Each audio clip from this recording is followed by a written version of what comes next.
Ano? Ay, sandali, banat bay. Sandali lang. Di ba sabi nga sa isang balita na tinanong ni Senator Bato si Diskaya na kailan pa daw nagsimula yan, 2016, di ba? Kaya tuloy, etong si Aling Claire, may patutsada na naman sa mga Duterte. Pakinggi. Kunin ko na rin po ang reaksyon ng palasyo tungkol sa sinabi ni VP Sara. Hindi ho kumbinsido ang Vice President sa isinasagawang investigasyon ito ng Pangulo. And if I may quote, kung seryoso lang talaga ang Presidente, tapos na yan sa isang araw lang. Matuturo niya lahat na may kagagawa ng corruption sa budget. Pero well, as you can see, parang nanonood tayo ng sarsuela. Okay, isang araw lang matatapos ng investigasyon? That is absolutely preposterous. Nakso. Ang Pangulong Marcos Jr., hindi po siya nagsasagawa ng investigasyon alatokhang way. Nirerespeto ng Pangulo ang due process, nirerespeto ng Pangulo ang human rights. So kaya po dumadaan ang lahat sa proseso. Kung isang araw lang po dapat ito na imbestigahan, sana po ay ito ay kanyang nasuggest noon sa kanyang ama dahil mismo ang dating Pangulong Duterte ay umamin na maraming ghost projects rampant noon. This is November 2020 inilabas. Pero may nasibakbang secretary ng DPWH sa panahon niya. Ayan. Muli, ang pag-iimbestigang ito para sa taong bayan, hindi para sa pamumulitika. Ginagawa ito ng Pangulo kahit tatamaan ang kanyang administrasyon. Okay. So, ayan ang bitaw nito. Kasi sinabi ni BP Sara Duterte, nung isa sa interview namin doon sa Dahig sa kanya, sabi niya doon ay, madali lang naman yan. Isang araw lang yan. Tapos yan. Alam mo, mga kababayan, anong konteksto nun? Kasi remember, doon during that interview, inulit din ni BP Sara Duterte yung pinaka-problema. Ano yun? Sabi niya, 2 tao lang naman yan. Sinabi ko na noon, 2 tao lang yan. Si Romualdez at saka si Zaldico, pasagutin nila. Yun ang konteksto noong sinasabi ni BP Sara Duterte na isang araw lang yan, tapos yan. Alam natin ng lahat ng magiging solusyon at sagot sa problema na ito kung si Marcos ay pupunahin niya yung kanyang pinsan. Maaring kahit hindi nga niya ipunahin si Zaldico dahil command responsibility naman yun eh. Nasa pinsan niya lahat ng sagot sa lahat ng problema patungkol dito sa mga ghost project. Wala nang iba makakasagot niyan kung hindi yung kanyang pinsan. Yan ang ibig sabihin ni VP Sara Duterte na isang araw lang yan, tapos na yan. Yun eh.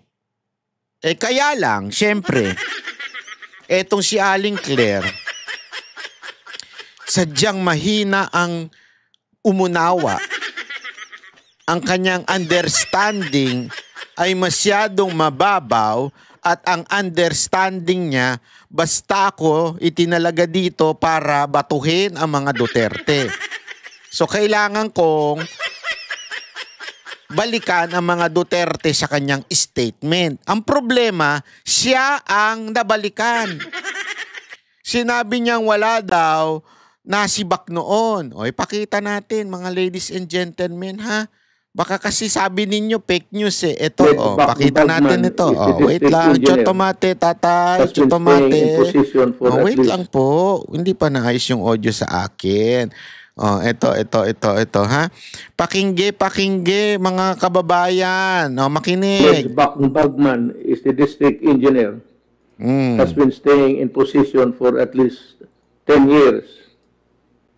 Secretary Mark issued an order for the transfer of the district engineer. Dito ha, sinasabi niya yung mga problemang ni-report sa kanya.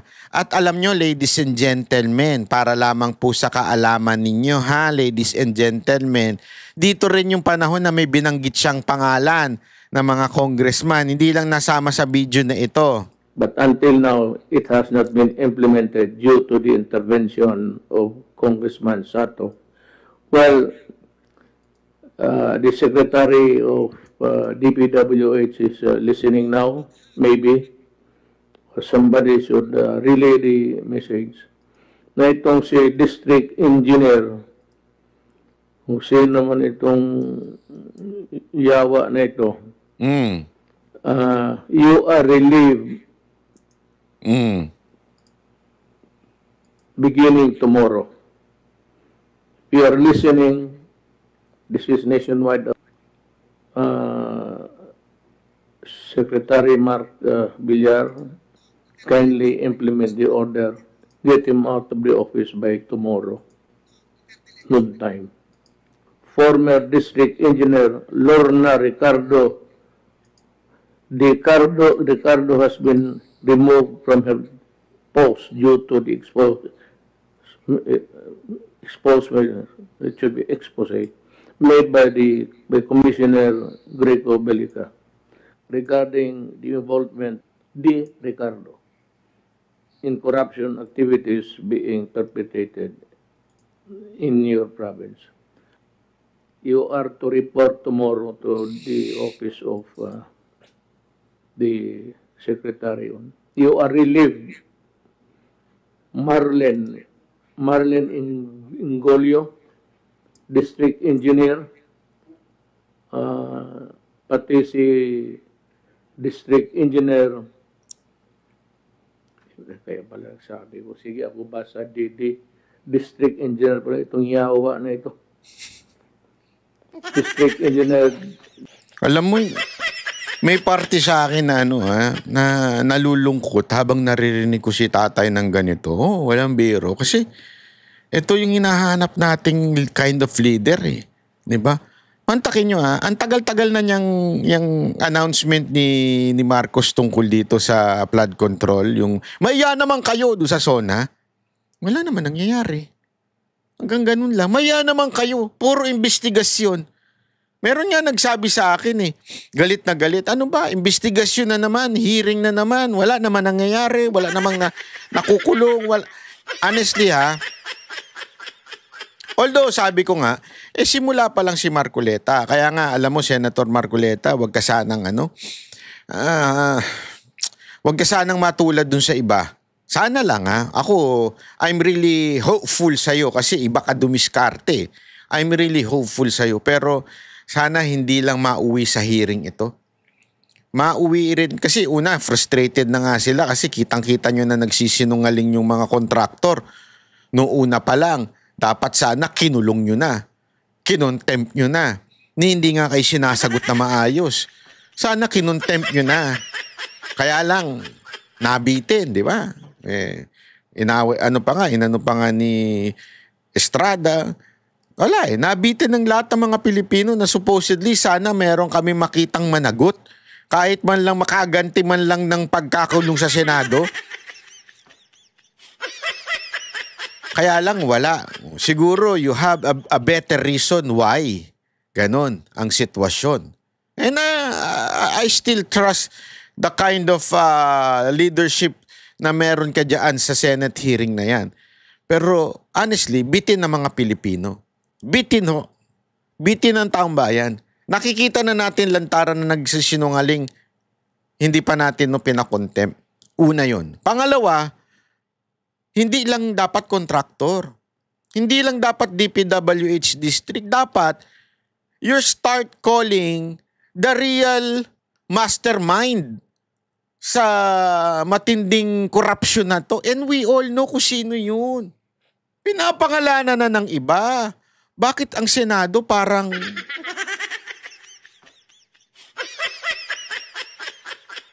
Sorry kasi hinahanap natin yung ganitong klaseng leadership hindi takot. Yung ganitong klaseng leadership, pag sabing pangalanan. Dito may pinangalanan na congressman si Pangulong Duterte. Naalala ko ito, bakit? Sabi pa nga niya, kaibigan ito ng anak ko Naalala ko yun Dinadera. Ramon Dinadera, pati you are relieved and report to your secretary by tomorrow. Ito po yung sinasabi ni Aling Claire na wala daw bang nasisante. Ito, marami ho. Mag-research ka na minsan, Aling Claire, hindi lang yung basta ka lang makapo na kay BP. May kursunada ka ba kay BP Sara Duterte? Why are you so obsessed on BP Sara Duterte? Aling Claire. Ito, District Engineer Ana Lee Manzano, Misamis Occidental, First District, First Engineering District. And District Engineer Caroline Abinales, OIC, Misamis Occidental, Second District Engineering Office. You are relieved, ma'am. Tomorrow, District Engineer Edeta Babaran, Isabela 3rd District Engineering Office. District Engineer Edmundo de Luna, Isabela 4th District Engineering Office.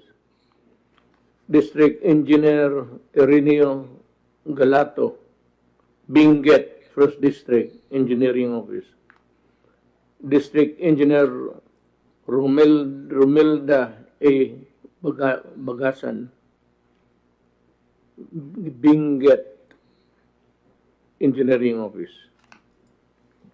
Itong mga engineer na I mentioned, just for good measure, they're the same. I do not condemn you.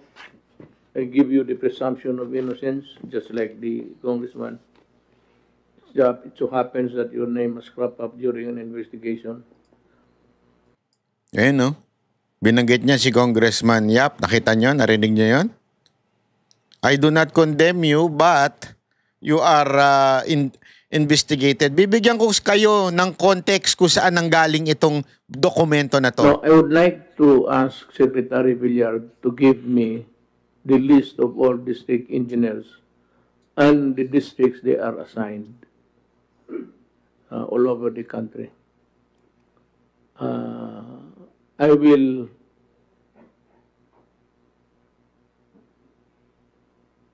reorganize the assignments. Ikotin ko kayong lahat. Ayan. Nakita ninyo? Alam mo yon, dito, hard si PRRD, pero at the same time, binibigyan niya naman ng due process itong mga tao na ito.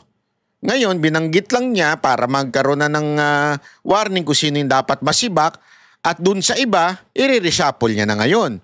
Diba? Kasi pag na-reshuffle ka na dyan, halimbawa si District Engineer Dayukyuk, halimbawa, kaibigan ng isang district dyan sa Bicol, halimbawa, nalipat si Dayukyuk doon sa iba.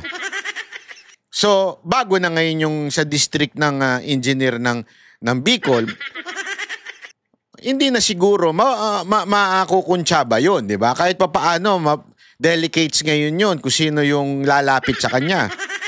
Talagang taga Bicol, hindi kasi naririnig natin yung Bicol na salita. Ewan ko ba ba't bidang-bida ngayon ng Bicol?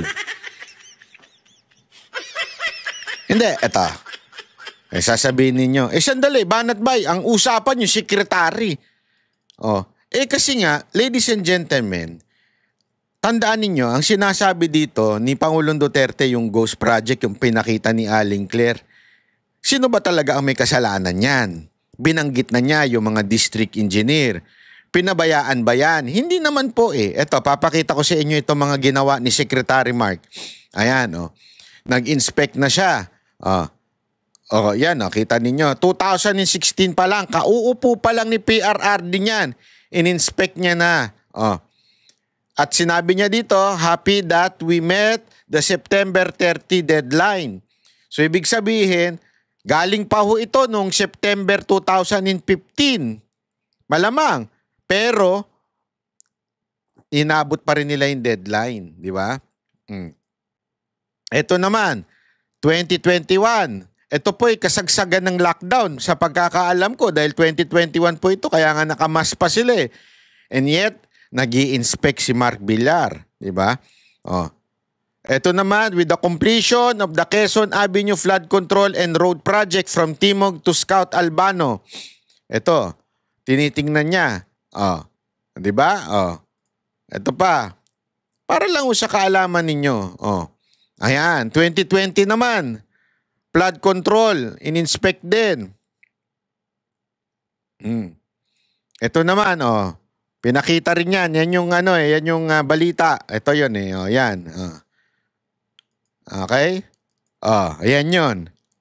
Oh, ito naman. Sa Pangasinan, oh. Ito naman yung video na yan. Ay, picture na yan, oh. At ito, sabi nga nito, ito yung sa ano eh, the President instruction were clear from the onset. Finish as many bill project as possible in the soonest possible time. Whoever gets the credit, it's none of our business. 5 years after since PRRD assumed position, DPW's Undersecretary has completed. Oh, ayan. So nagtatrabaho po yung ating DPWH Secretary noon. Kaya hindi naman siya sinibak noon. 'Di ba? Aling Claire, hindi mo kasi alam 'yan. Mag-Google ka kasi. Ang problema sa iyo, basta ka lang makapuna. Hindi ka talaga nag-Google. Hindi ka mag-research. Na alam mo, lahat 'yan, alam ko sinasubmit yan sa PCOO nung panahon na 'yun eh. So, nandyan lang 'yan. Maghanap ka naman.